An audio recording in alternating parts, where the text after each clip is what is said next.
Joe, so near and yet so far. I mean, you must have thought you had it won when you got back to 18-all.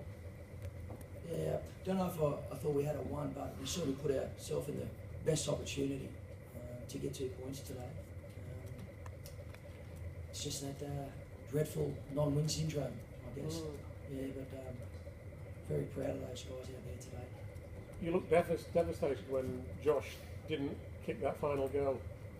Yeah, I think that was a delayed kick because I actually sat down. I think they got that previously from a previous clip and showed it when I think it was more the Thomas Mins when he threw the dummy when he should have passed and he should have scored. I think that was more the footage. So right. Look, at the end of the day, we're not after a draw, we're after a win. So whether Josh Drinkwater kicks the goal or not, we're still winless. And as devastated as Drinky is in that dressing room, he was outstanding today. I really felt that he stepped up. Did you have to say anything to him afterwards? No. Last week I consulted him after the game. He was very disappointed in his own performance.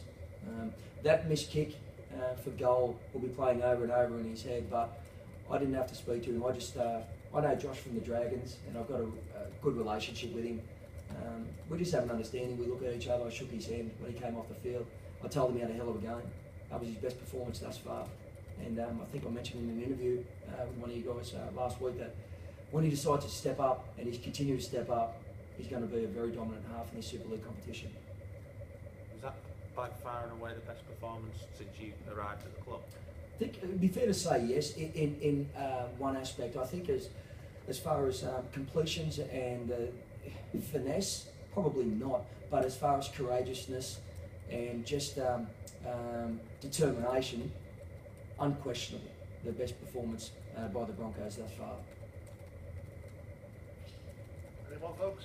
Do you think, Joe, that you better hold on to some of the players? I mean, Mason Caton Brown springs to mind, scores 2 tries again, and looks a promising kid to me. But if by any chance you do get relegated, there's obviously you've got to imagine might well happen. Do you think you'll hold on to some of those guys? We'd like to think so.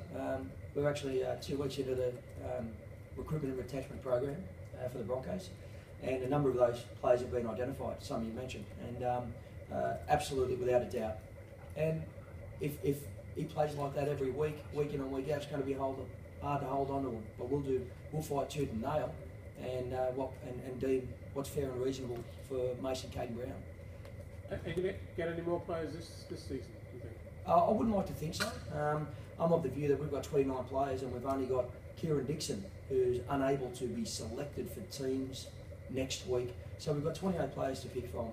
And I think that the right thing for the Broncos moving forward would be to maintain, keep and train those guys, because we're going to get benefits on the back end of this season into a pre-season with those younger kids, with those players.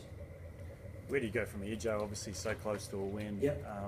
What's the sort of focus going to be this week in training? It's a good question, and that's one of the things I spoke about in the dressing room. I thank the players for their courageousness.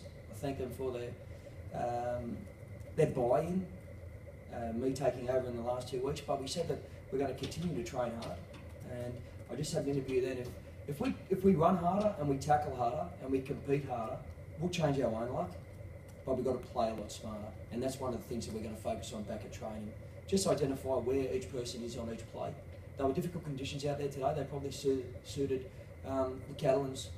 It's like being in South France right now, in Manchester. So it really suited them. But in saying that, probably just going back and just revisiting, showing video about what options we could have taken rather than what options we did take, and just a couple of unforced errors which really came back and bite us in the bum.